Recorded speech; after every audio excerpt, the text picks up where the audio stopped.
Grit crack, welcome back. It's your favourite egg, GFA, and in today's episode of What in Tarkov, I want to talk about cheaters in Escape From Tarkov and why they do it and how we can work together as a community to try and stop them.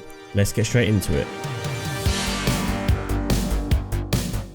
Now I'm going to quickly interrupt past GFA with future GFA and let you know that BSG has just released a new update, the Anti-RMT feature, RMT standing for real money trading, and I'm going to talk about this update a little bit later in this video, just explain what it means and how it actually ties in perfectly to the whole purpose of the video I'm making here. So future GFA will see you in just a few minutes. Now I know this video might get some backlash as it could be seen as promoting the idea of cheating on Escape From Tarkov, but that of course is not the intention. I'm hoping by explaining the situation properly and telling you about a conversation that I had with a professional cheater, I can shed some light on how we, the awesome community of this great game, can work together to stop it. So having spent over 5 years of my gaming lifespan playing CSGO, it's safe to say that I've run into my fair share of cheaters in video games. But the cheating issue in Escape From Tarkov is different and very rife. In games like CSGO, people cheat to win matches and beat other players in combat. Now don't get me wrong, some of the cheaters in Escape From Tarkov do this as well for the same reason, but the majority of the people cheating that we see is down to financial gain. Unfortunately, people have found a way to monetize cheating by offering paid Sherpa services and in-game items to other players for a fee. They can do this easily with cheats like wall hacks, aimbots, radars, teleportation, speed hacks, god modes, and all the rest. You won't always even know that the person that killed you was cheating as they try to hide it. Some cheaters go their entire career without killing other PMCs. Just TP around, get all the big loot and get out just to sell it online. So, story time. One evening I came across a live stream where a person was openly cheating, showing his cheats on stream and happily talking about how he doesn't care that both his Twitch account and in-game account will likely be banned very shortly. He was doing this to essentially promote his business and saying pretty nasty stuff about the developers, which was completely unfounded, obviously, and he would argue with anyone that rightfully told him what a piece of shit he was. What I did find odd is that he also went on to say that he had a main account where he played the game normally with barely any cheats, as if that makes it any better, and as if he wasn't part of a huge problem in the game right now. The problem we have is that BSG can only do so much to detect these cheats, and banning a player's account simply is not enough for people like this. They will just buy another copy of the game and continue doing what they were doing before. So from the developer's standpoint, the only thing that I can suggest to them other than improving the anti-cheat is to potentially look at ID/hardware bans, by not just banning a user's account, but also the hardware IDs tied to any account they buy going forwards. This has been put into place in some other games in the past and can really help get rid of some less experienced cheaters who do not know how to get around this type of ban. However, even that would not quite be enough. Okay, so future GFA back again.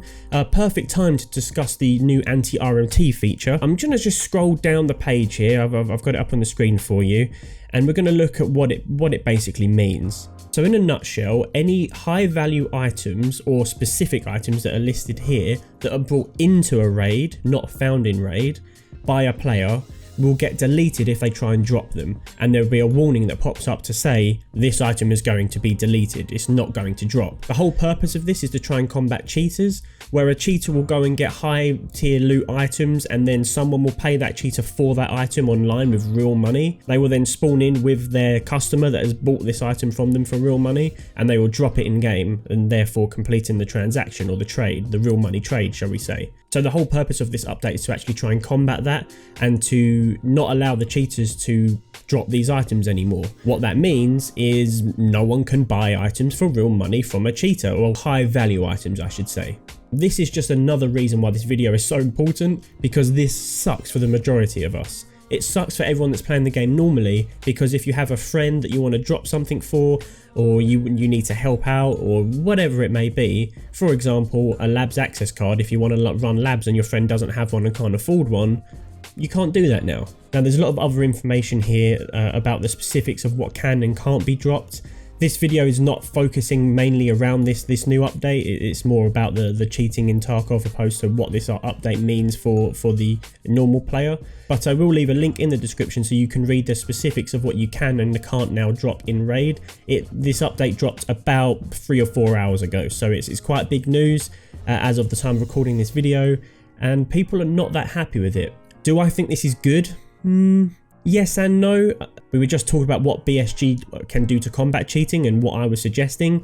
This is a good idea in the grand scheme of things. It just may not have been executed perfectly. But there's really no other way they can do it. This is what cheating is doing to Tarkov, and this is why we have to try and work together to stop it. You will still be able to drop found in raid items, which means that a cheater can still spawn in, use their radar or their wall hacks, whatever they use to find the items that their customer's looking for.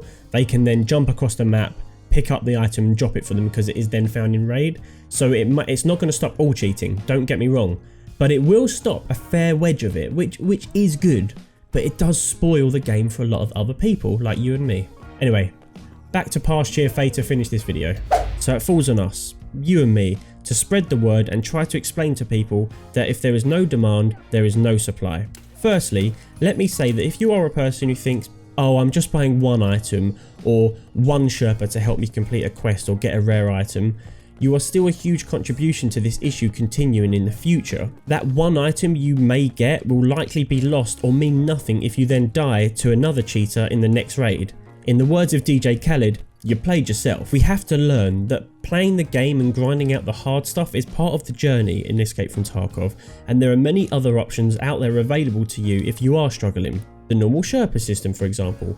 Both BSG and a huge number of content creators like myself have Sherpa systems in place where you can ask a more experienced player to help you get what you need.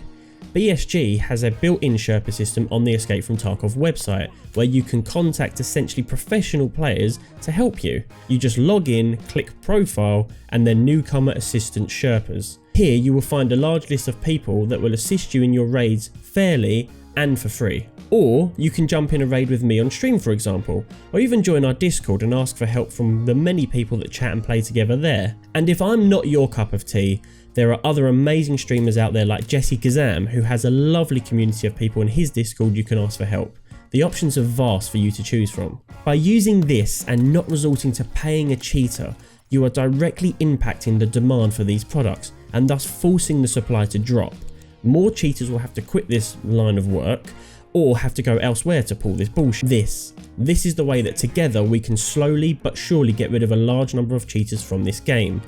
We've all spent our hard-earned money to buy this game and we want to be able to play it fairly. We want to grow and improve it for the better, the end result being a great polished product. But to achieve this, we need to work together. Get this information out about the alternative options like the free Sherpa systems out there for the people that don't know. Share this video if you think it will help. I'm not trying to cash in on this issue by making this video. I'm just very passionate about this game, as many of us are, and this cheating is doing my head in.